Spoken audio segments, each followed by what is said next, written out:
Ini cara memandikan hantu,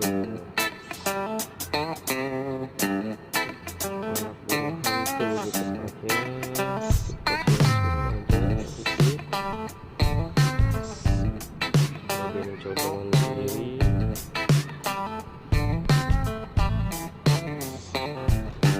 Dia bang, kamu udah mandi?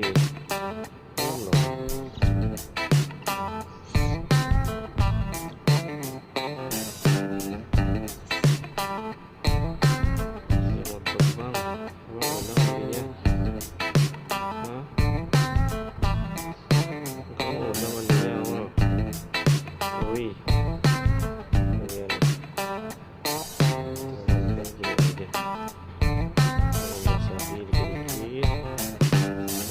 Dia sudah mandi sendiri.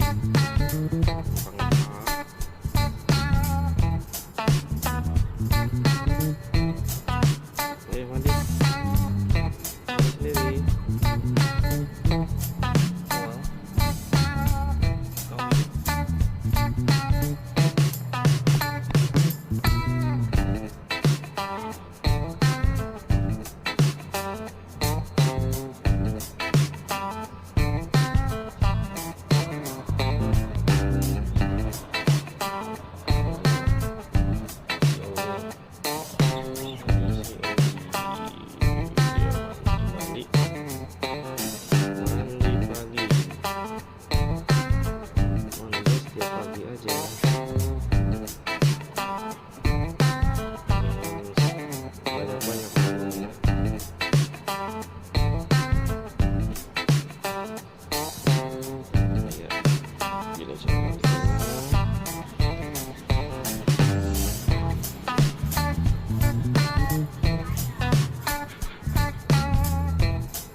Gitu aja.